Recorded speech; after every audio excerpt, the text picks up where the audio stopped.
আপনি আয়না ঘরে রেখেছিলেন যাদেরকে, তাদের কাছে যেয়ে বলেন যে তোমার বিশাল ক্ষতি করে দিলাম। এই যে ব্যারিস্টার আরমান আমান আসমি সহ আমি 14 বছরের মানুষ ওখানে দেখেছি আছে, কেউ 5 বছর 7 বছর 8 বছর 10 বছর 14 বছর করে আছে।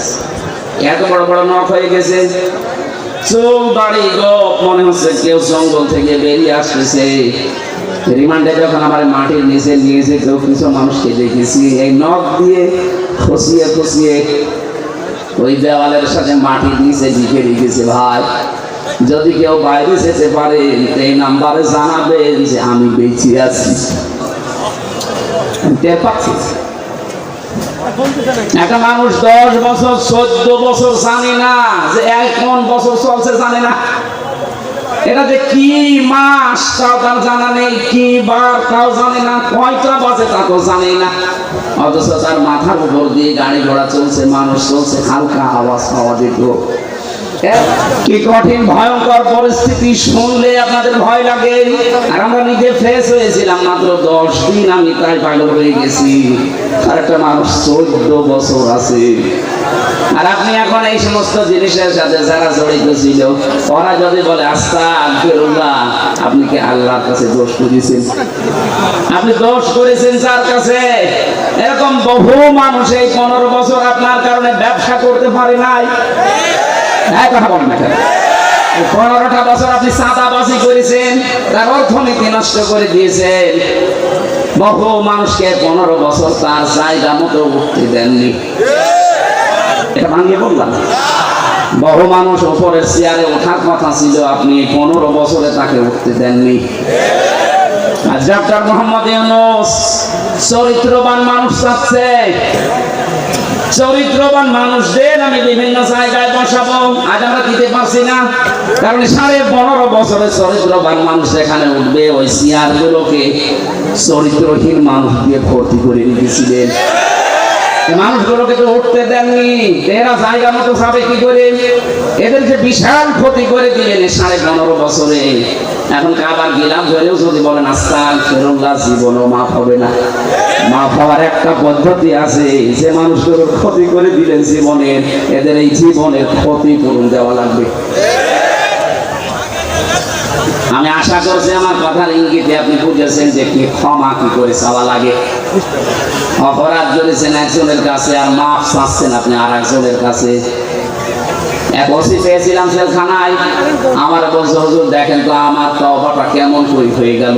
কি সেই যে নির্বাচন কেন আমি বাইরে ছিলাম, আমার যে কনস্টেবল আছে, আমার যে এসআই আছে, এসআই আছে, দারোগা আছে, যা এদেরকে নিয়ে আমি আল্লাহর রাস্তায় ভোট কাটা আরম্ভ করলাম।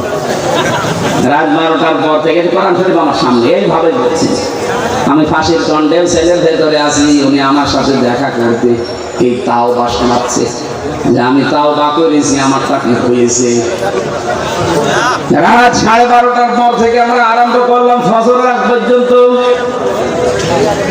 আল্লাহর নামে ভোট কাটতে কাটতে ফজরের আজান দিয়ে দিল। সব কমপ্লিট করে বাক্স জায়গা মতো পাঠিয়ে দিলাম। এবার গোসল করলাম, ওযু করলাম, 2 রাকাত নফল নামাজ পড়ে বললাম আস্তাগফিরুল্লাহ, হুজুর আমার এই তাওবা হয়েছে না। আপনি তো আল্লাহর কাছে দোষ করেননি, আপনি দোষ করেছেন হামজার কাছে। এই মানুষটাকে এমপি বানাতে 3.5 লাখ থেকে 4 লাখ হামজার রায় লাগে। আর আপনি একা একা সব রায় দিয়ে দিলেন। আপনি যার জন্য দিয়েছিলেন সে তো পালিয়েছে, কিন্তু আপনার কি হবে?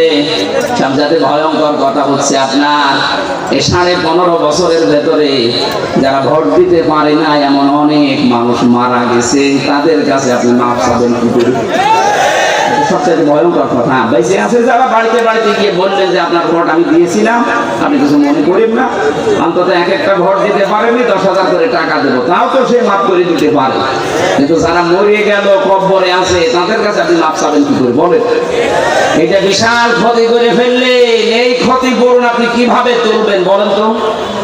এরকম ক্ষতি দেশে অনেকের হয়নি। মাফ নাই চাওয়া যায় জীবিত মানুষের কাছে, মরে গেছে মাফ চাবেন কি করে?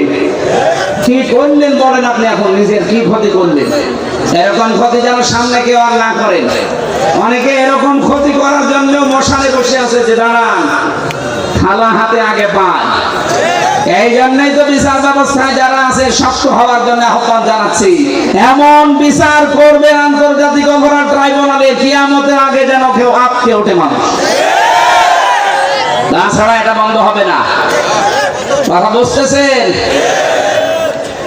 আমার কথার সারাংশ এই মেয়েটা যেমন অপরাধ করার পরে, অনুশোচনা করার পরে বিচার নিজে নিয়ে এরপরে মারা গেছে, তার তওবা কবুল হয়েছে। আমরা চাই 15.5 বছরে যে অপরাধ করেছে, আপনি তো জানেন কি করেছে। আপনার কলমের খোঁচায় কত মানুষের উপরে চেয়ারে উঠতে পারে না, এর নিচে নেমে গেছে। তা কি ক্ষতি করে দিলেন বলেন? অথচ আপনি জানতেন যে সব যোগ্যতা আছে। বিশ্ববিদ্যালয়ে যারা ফার্স্ট ক্লাস ফার্স্ট হয় তাদেরকে শিক্ষক হিসাবে রেখে দেয়, শুধু আপনার কলমের কারণে হয়নি। এটা বিশাল ক্ষতি। সারা দেশে যারা দায়িত্বে ছিল 1628টা চেয়ারে, এগুলো সব জালেম। বিশেষ করে 1628টা চেয়ারে যারা ছিল, এগুলো প্রত্যেকটা জালেম। আর কিয়ামতে এদের বিরুদ্ধে মামলা দেবে আল্লাহ নিজে। জালেমের বিরুদ্ধে মামলা হামজার না। আমির জামাত বলছে আমরা সত্যিকারের অপরাধীদের শাস্তি চাই, উনি সাধারণ ক্ষমা ঘোষণা করুন। আমরা যদি কিছু নাও বলি, জালেমদের বিরুদ্ধে মামলা সরাসরি দেবে কে? ইন্নামাস সাবিলু আলাল্লাযিনা ইয়াজলিমুনা নাস, সূরা শুরা 42 নম্বর আয়াত। আল্লাহ বলেন আমি নিজে জালেমদের বিরুদ্ধে মামলা দেব। এই কথাটা কত ভয়ঙ্কর টের পাচ্ছেন? যিনি বিচারপতি তিনি মামলার বাদী। এই জন্য আপনার জন্য আফসোস করা ছাড়া আমাদের আর কিছু করার নেই।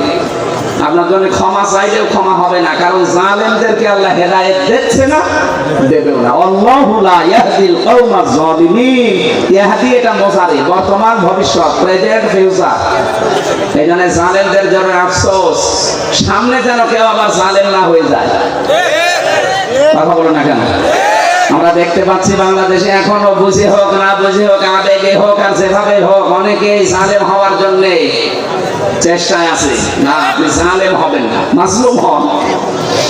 মাজলুম হলে অসুবিধা নেই, কিন্তু জালেম হলে খবর আছে, আল্লাহর মামলার আসামি হয়ে যাবে। জান্নাত হারাম আপনার জন্য। চিন্তা চেতনার পবিত্রতা দরকার আমাদের। আমি তাজ্জিবিন শব্দ থেকে এসেছিলাম। আজ যাদের সবচাইতে বড় পবিত্র তাদের বিশ্বাস আকীদা, তাদের উপরে আপনি এই শব্দটাকে পুরা উল্টিয়ে বলছেন আপনার আকীদা খারাপ। এটা একটা জুলুম তাদের উপরে। কি কথা বললেন না কেন? তাদের আকীদা যদি খারাপ হবে, যে মানুষগুলোকে আপনি বিদায় করলেন, এদের প্রত্যেকের কাছে এই অফার ছিল যে আপনি শুধু দলটা ছেড়ে দেন, তাহলে আপনার ফাঁসির রশি গলায় থাকবে না, ফুলের রশি আসবে। ওরা বলেছিল না যে আকীদায় আছি এত লোক